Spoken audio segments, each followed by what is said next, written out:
29 March শনিবার, তখন বাজে রাত 8:20। এখন আমি ঝটপট একটু রেডি হয়ে নেব বান্ধবীর বাড়ি যাওয়ার জন্য। আর বান্ধবীর বাড়ি কেন যাচ্ছি, কি করব সেখানে গিয়ে, সেটা সবটাই তোমরা আস্তে আস্তে জানতে পারবে সঙ্গে থাকলেই। তো বেরিয়ে সব সময়ের মতো আমি কখনোই এখানে টোটো পাই না, কিন্তু সেদিন এই যে আমার ছোট্ট একটা দেওরের দেখাও পেয়েছি, সঙ্গে আবার সৌভাগ্যবশত একটা টোটোও পেয়েছি, যেটাতে উঠে আমি বিশাল খুশি হয়ে গেছি, কারণ বাড়ির সামনে থেকে টোটো পেয়েছি। তো টোটো করে চলতে চলতে ফট করে আবার বান্ধবীর বাড়িও চলে আসলাম, কারণ আমার বান্ধবীর বাড়ি আমার বাড়ির থেকে একদম কাছাকাছি। তো এখানে এসে দেখছি বেশ প্যান্ডেল ট্যান্ডেল কমপ্লিট। আর এই যে এসেই দেখা হলো কাকিমণির সাথে, উনি হচ্ছে আমার বান্ধবীর মা। তো আমি আসার সঙ্গে সঙ্গে আমি যে এসেছি সেটার খুশি না মানিয়ে এরা সবসময় জিজ্ঞেস করছে আমাকে যে গুলটি কই, গুলটি মানে আমার মেয়ে, ওকে কেন ছেড়ে এসেছি। তো এই যে এর হাতে যে লেখাটা দেখতে পাচ্ছ, আশা করি তোমরা অল্প স্বল্প বুঝেও গেছো কি। হ্যাঁ, কালকে হচ্ছে আমার বান্ধবীর বেবি শাওয়ার। তো সেই জন্য সেই উপলক্ষে এখানে আসা টুকটাক কাজ করার জন্য। তো এখানে হাসাহাসি চলছিল যে ও একটা হাতে শুধু বেবি গার্ল লিখেছে, বাট বেবি বয়ের লেখাটা লেখেনি। তো আমি বলছিলাম এটা নাইনসাফি হচ্ছে, তো ও বলছে এটা আমি তোর জন্য রেখেছি, ডান হাতে তুই লিখে দিবি। আমি ওকে জিজ্ঞাসা করলাম যে এত বিন্দি বিন্দি এগুলো কি কিছু বোঝা যাবে?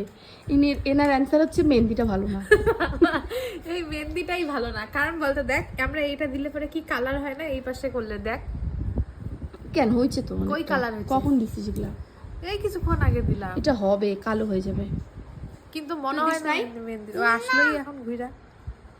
আর কি দিতে বলে না, কে দিয়ে দিবে? মানে তুই আমাকে দিয়ে দে, দেখি দাঁত দুটো এমন হচ্ছে কেন?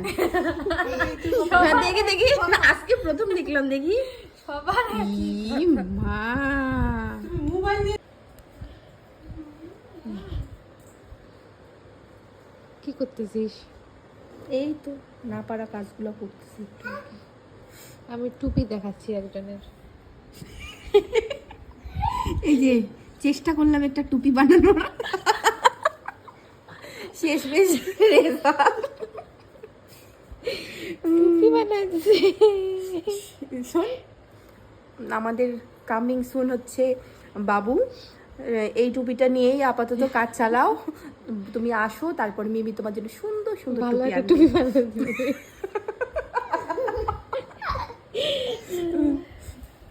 না কেউ নাও বুঝতে পারো যে বয়ের উপরে ওইটা আবার কি টুকটুক লাগে। দেখা দিই। পিউকে পড়ানোর পর হচ্ছে এ আমার কাছে বলল যে আমাকে একটু পড়িয়ে দাও। আমার তো একদম এনার্জি ছিল না, তো তারপরেও একে তাড়াহুড়ো করে 5 মিনিটের মধ্যে একটু মেহেন্দি পড়ালাম। তো এ কিন্তু আমাকে বলেছিল এর বাঁ হাতটা বেশি পছন্দ হয়েছিল, কিন্তু তারপরে যখন আমরা হাসাহাসি করলাম তখন বলছে না আমার ডান হাতটা পছন্দ হয়েছে। তার কিছুক্ষণ পরেই আবার লেগে পড়লাম বেলুন ডেকোরেশনের কাজে। তো এই সব বেলুনগুলো কিন্তু ফুলিয়েছে ড্যাড টু বি আমাদের, মানে অলোকদা, কিন্তু এই যে সাজিয়ে দিচ্ছি আমি। আর ও হেল্প করেছে অনেকটা, ও প্রচুর হেল্প করেছে। ও আমাকে এই যে কেটে কেটে দিচ্ছিল বোথ সাইড টেপগুলো, আর আমি লাগাচ্ছিলাম। আসলে বেলুন ডেকোরেশন কখনোই একা হয় না, দুজনে মিলেই আমরা সাজিয়েছি। কখনো ও আমাকে হেল্প করছিল, কখনো আবার আমি হেল্প করছিলাম। আর আমরা এই সব যে লাগাচ্ছি না আজকে তো আমাদের খুব ইজিলি সব লেগে যাচ্ছিল, বাট আমরা সব ডেকোরেশন করার পর থেকে শুরু হলো খুলে যাওয়া। খালি 1-2টো বেলুন ছিল যেগুলো বারবার খুলে যাচ্ছিল। ইতিমধ্যে কিন্তু আমার মেয়ে আর বড় এসে হাজির।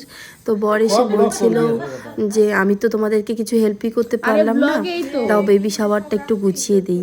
তো সেই জন্যই ও বেবি শাওয়ারটা গুছিয়ে নিচ্ছিল। আর এই পাশে কাকিমণি আর পিউ কিন্তু আমাদেরকে গল্প করে করে বেশ এন্টারটেন করছিল।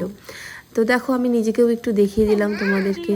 তো তারপরে এই হলো আমাদের ফাইনাল লুক ডেকোরেশনের। দেখে কিন্তু বেশ ভালো লাগছিল। তারপরেও কিছু কাজ করেছে যেটা অলোকদা একাই করেছে, কারণ রাত বেজে গেছিল 1টা, এখন বাড়ি যেতে হবে। বাদ বাকি সব কিছু তোমরা পরের ব্লগে